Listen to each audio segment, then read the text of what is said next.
Professor, que série que é pra fazer agora, hein? Garoto, faz 4 séries de 15 aí.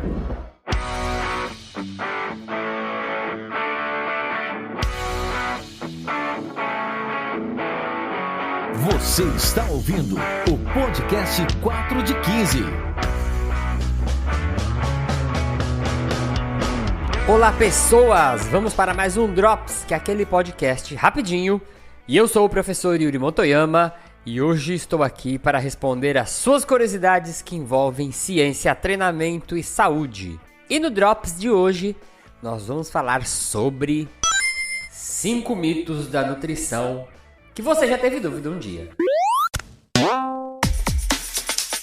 Antes de começar, eu quero lembrar vocês que esse podcast está sendo oferecido pela Centauro. E além da Centauro estar junto com o 4 de 15, nessa missão de promover a ciência aplicada à saúde, ela também está mergulhando de cabeça nesse compromisso que é a promoção do movimento. E hoje eu quero contar para vocês aqui uma novidade. A Centauro inaugurou outra arena Vitacom. E aí, se vocês não conhecem, a Vitacom, ela é uma construtora que, em parceria com a Centauro, ela transforma terrenos vazios em espaços que são abertos ao público para a prática de exercício físico. Isso é uma iniciativa maravilhosa. E aí essa nova arena, ela está localizada na Avenida Pompeia, fica a menos de 300 metros da estação Vila Madalena. E aí a Arena Vitacom Centauro, ela conta com uma estrutura para fitness que tem vários equipamentos para você poder treinar, pesos, anilhas, vários aparelhos. Ela tem um half para você que curte skate, um half pipe, tem parede de escalada e tem até um espaço para você deixar seu cachorrinho, seu pet, enquanto você treina. Você que mora em São Paulo, vai lá visitar o espaço que fica aberto das 8 às 22 horas. E se você não quer perder essas e outras novidades, não deixe de seguir o perfil @CentauroEsport no Instagram, porque mobilizar pessoas impulsiona o esporte e transforma vidas.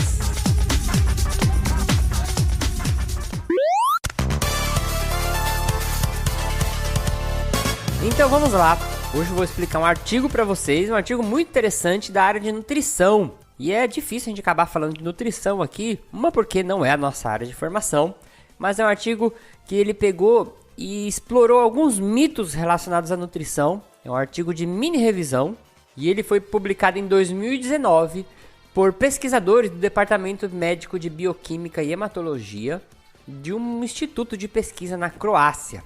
Então já fica aqui o convite para vocês lerem, acessarem o artigo na descrição da postagem desse episódio. E o que trouxe para a gente trazer essa informação para vocês aqui, trazer esse artigo para vocês, é que a gente passa por uma época hoje em dia que a gente é bombardeado de informação e muitas informações relacionadas à saúde, né? Você que é nosso ouvinte, você sabe que na nossa área, né, saúde, treinamento e até uma parte estética, a gente tem muita informação equivocada. E em alguns casos, informações que vão até contra a saúde das pessoas, né? E na área da nutrição, isso também não é diferente. E aí uma revisão sistemática que foi publicada na Lancet em 2017, ela avaliou 195 países e observou que os hábitos alimentares inapropriados são responsáveis por mais mortes do que vários outros comportamentos, inclusive o fumo, para você ver como os hábitos alimentares são essenciais na manutenção da nossa saúde. E nesse artigo, ela fala, né, as autoras falam que elas vão considerar mitos da nutrição, e aí elas usaram a palavra mito mesmo. No dicionário, né, mito se refere a uma coisa simbólica, uma narrativa que não corresponde à realidade. Então quando a gente fala mito, é uma coisa que não existe, né, é mitológico. Mas no caso desse artigo, eles consideraram mito coisas que são contraditórias ou têm uma base científica muito pobre, tá? Então eu separei aqui do artigo 5 mitos relacionados à nutrição. E aí conta aí nos comentários depois se você tem algum mito, alguma coisa também que você acha interessante, até para sugestões de outras pautas ou até para a gente chamar nutricionistas e explorar melhor um desses temas aqui. Vamos lá. Primeiro mito: parar de comer carne faz bem à saúde. Tem muita gente que fala, eu deixei de comer carne, para minha saúde ficar melhor, né, e coisas nesse sentido. Então, calma aí, você que é ouvinte vegetariano, não fica bravo comigo. Espera eu terminar a explicação antes de você ficar com raiva de mim, tá? Em termos nutricionais, a dieta vegetariana ela é boa porque ela reduz o consumo de gordura, reduz o consumo de ácidos graxos saturados e colesterol, e também aumenta o consumo de alguns tipos de carboidratos e principalmente vegetais e frutas. Então, o primeiro ponto importante aqui é que, em alguns casos, esse aumento de carboidratos para compensar a dieta, que muitas vezes é feita sem orientação, ela vai resultar numa quantidade maior de alimentos ultraprocessados. Então, a pessoa fala assim, agora eu vou parar de comer carne, né, sozinho, sem orientação. Então eu vou compensar comendo mais arroz, mais macarrão, mais pão, né, massas em geral. E isso pode ser prejudicial para a saúde do metabolismo a longo prazo, né? E até no aumento da quantidade de gordura corporal. E um outro ponto que aqui no artigo eles destacaram é para os vegetarianos mais restritivos, que a gente chama de vegano, que são pessoas que não comem nenhum produto que tenha origem animal ou que tenha alguma relação com exploração animal. E aí imagina, vou dar um exemplo, você vai comprar uma bolacha no mercado, e eu tô falando isso porque eu fui muito tempo vegetariano e pouco tempo vegano, e você vai lá no mercado, você pega uma bolacha, e você vira ao contrário e tá escrito lá, pode conter traços de proteína animal, significa que para bater a massa daquela bolacha, eles bateram numa panela industrial onde se processa carne, onde eles misturam carne, massa de carne, vamos dizer assim. Aí o vegano não come aquela bolacha lá, né?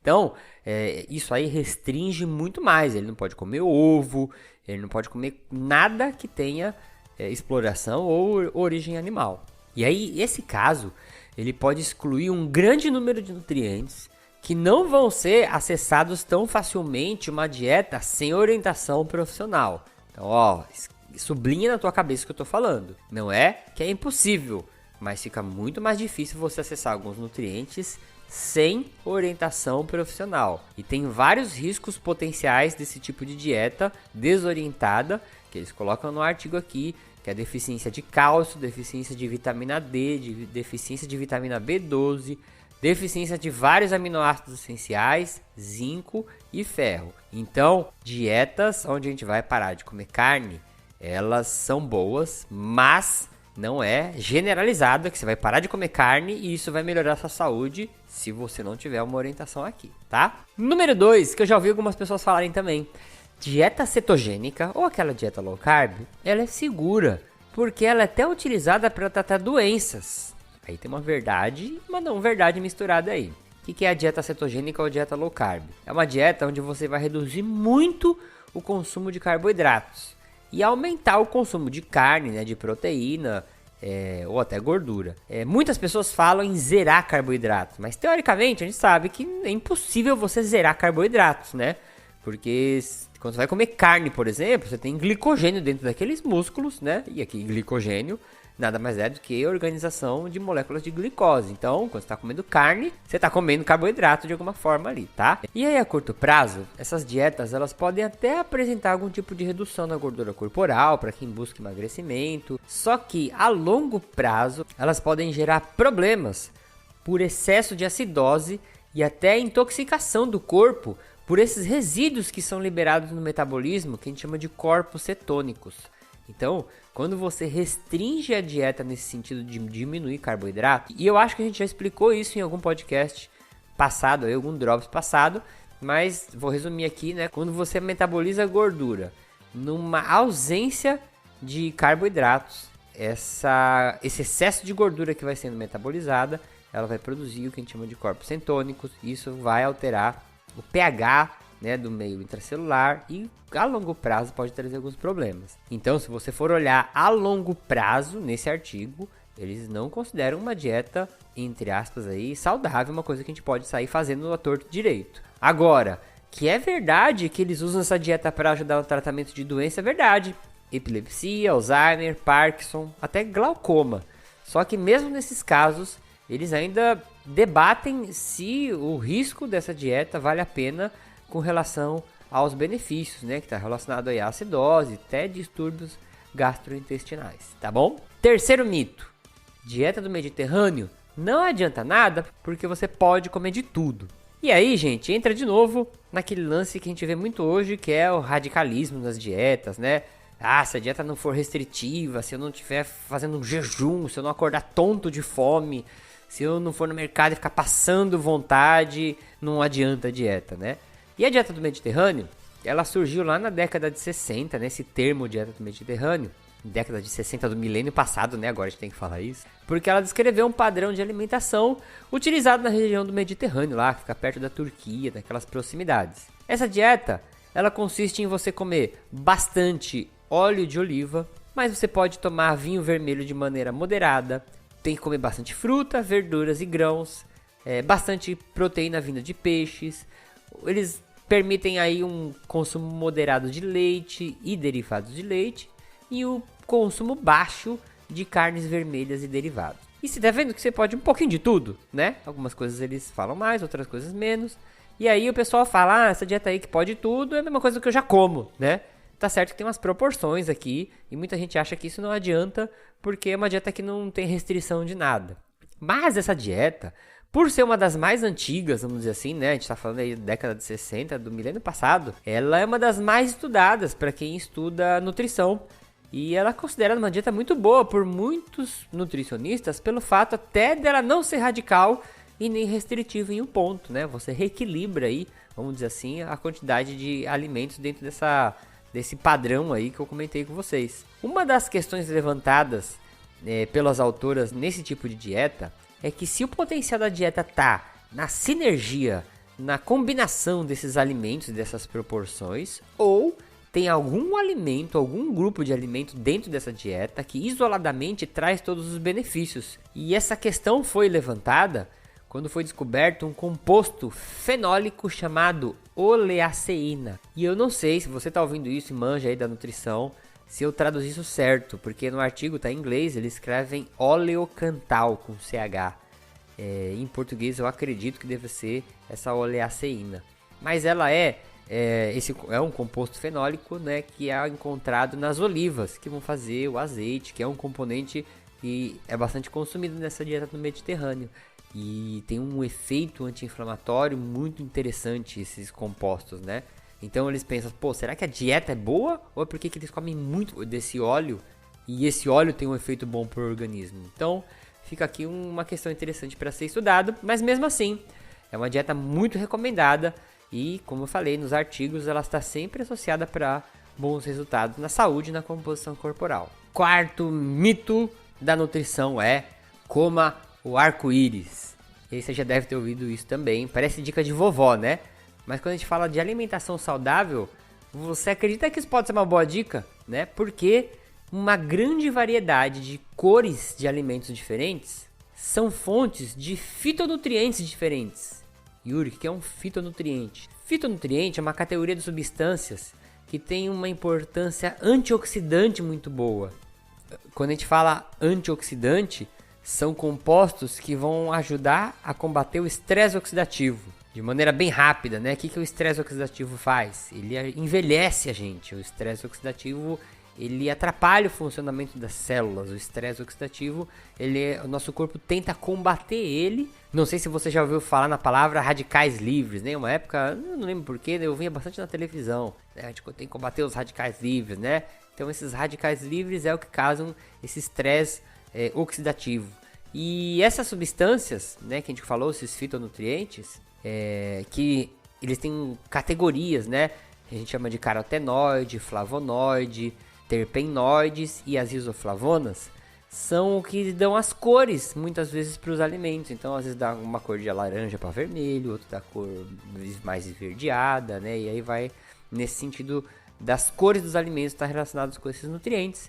Então essa pode ser sim uma boa dica para ajudar a montar os seus pratos. E o quinto mito e o último, que aí quem é da academia certeza que já ouviu alguém falar ou até fazer isso, que é: quanto mais proteína na dieta, maiores serão os ganhos de massa muscular. E aí se você for lá, a gente brinca, né, no chão da academia, nos calabouços da academia, é muito comum você ver os aspirantes a aumento de massa muscular começando a comer 1 milhão de ovos, e aí come bife, e aí faz uma série de supino, e abre um pote e come um peito de frango, né? E eles acreditam que quanto mais proteína eles comerem, mais rápido ou mais acelerado vai ser o ganho de músculo. Mas, meu querido que ouviu isso e ainda acredita, o nosso corpo tem um teto para absorção de proteína. E tudo que é ingerido além disso é metabolizado, podendo até virar glicose. E aí quem estudou aí bioquímica, naquele nome complicado que a gente tem medo, que chama gliconeogênese. Então, você está desperdiçando muita proteína, além de estar forçando o seu organismo a ficar metabolizando isso tudo, tá? Existem doses para você, na literatura, bem estabelecidas, para a sua condição, doses de proteína que você deve comer por dia. Então, por exemplo, você pega um adulto saudável, ele tem que comer aí de 0,8 a 1 grama de proteína por quilograma de peso corporal. Então, por exemplo, eu, Yuri, peso 65 quilos, né? Tô nessa categoria de adultos saudáveis, espero que eu esteja. 65 gramas de proteína, pra mim, por dia, já tá bom. 65 gramas, gente, é 2 peitinhos de frango, basicamente aí, se você pegar 200 gramas de frango, já dá quase isso aí. Se você pegar lá, vou comer isso tudo em ovo, fiquei louco, quero comer tudo em ovo. 10 ovos, mais ou menos, dá um pouco menos aí, né, um ovo tem mais ou menos 6 gramas de proteína. Mas assim, se você for somando com todas as coisas que você vai comendo no dia, né, é muito fácil você chegar nessa quantidade. E aí quando você pega atleta, não sobe muito não, ó. Um atleta, ele vai de 1,2 a 1,5 gramas de proteína por quilograma de peso corporal. E aí, de novo, se eu fosse um atleta, essas 65, né, se for multiplicar meu peso por 1,5, ia dar uns 90 e pouco, quase 95. Vamos arredondar para 100 gramas de proteína. E aí você pega atleta, ele suplementa, né, ele tem uma alimentação balanceada. Então, é muito fácil você ter esse acesso a essa quantidade de proteína diária que você precisa. E aí se a gente for numa categoria extrema, que são os bodybuilders profissionais, eles vão aí de 2 a 2,5 gramas por quilograma de peso corporal. Só que aqui que tá o grande lance. Yuri, eu quero ser um grande igual um bodybuilder, vou comer 2,5 kg. Não adianta, você vai desperdiçar tudo esse excesso aí que vai sobrar. Por que eu tô falando de bodybuilder profissional? Pessoa que se dedica a vida ao aumento de massa muscular. Pessoa que muitas vezes utiliza várias substâncias que vão estimular a síntese de proteína. Pessoa que treina, descansa e dorme, não precisa trabalhar igual você. Então, não viaje na maionese. E às vezes você vê gente aí na academia que treina, acordou, come 10 ovos, aí né, treina, faz um shake de aminoácido lá, de whey, aí toma, aí chega no almoço, come meio quilo de carne, aí no café da tarde bate ovo com não sei o que. Meu, você tá gastando dinheiro aí, doa essa comida pra alguém que precisa, porque você não vai precisar, né? E tá achando que isso tá fazendo algum benefício. Não é aumentando a quantidade de proteína que você vai estimular o ganho de massa muscular, tá? Você precisa sim comer a quantidade de certo, porque se você comer abaixo desses valores, aí você atrapalha o processo de construção de músculo. Entretanto, o excesso só serve para forçar seus rins, seu fígado, para converter esse excesso de aminoácido aí em açúcar, né, que é glicose e nitrogênio, tá bom? Então nós vamos ficando por aqui. Antes não posso ir embora sem fazer esse disclaimer. Não faça nada, nenhuma alteração na sua alimentação, principalmente se for alterações radicais, sem pedir ajuda de um profissional de nutrição. Yuri, mas eu tenho um amigo. Não segue a orientação dele. Yuri, mas tem um blogueiro que fez. Não segue a orientação desse blogueiro. Yuri, mas eu tenho um cara que é muito experiente, ele faz jejum já há 10 anos. Não faz o que esse cara fez. Por mais bem intencionado que a pessoa seja, ou por mais que ela tenha experiência, ela não sabe o que ela tá fazendo. Ela não sabe o que tá acontecendo, entendeu? Ela simplesmente fez e não morreu até agora. Então você precisa de um profissional da nutrição que estudou aí 5 anos para poder regular sua dieta, ajustar as coisas e fazer você comer direitinho, tá? Então você não vai fazer nada sem um profissional da nutrição te ajudando. Beleza? Ficha técnica do programa, a apresentação deste programa foi feita por mim, Yuri Motoyama, produção e edição também. A música de abertura foi produzida pelo compositor Anderson Botega e as vozes da introdução são dos queridíssimos Diogo Bob e Marlo Sanuto. Este podcast é um oferecimento da Centauro e o 4 de 15 também faz parte do Portal Deviante, o maior portal brasileiro de divulgação científica em formato de podcast. E aí, se você curte ciência, dá um pulinho lá, que eu tenho certeza que você vai achar coisas legais para você ouvir. Então fique bem até o próximo episódio e arrume a sua postura. Falou!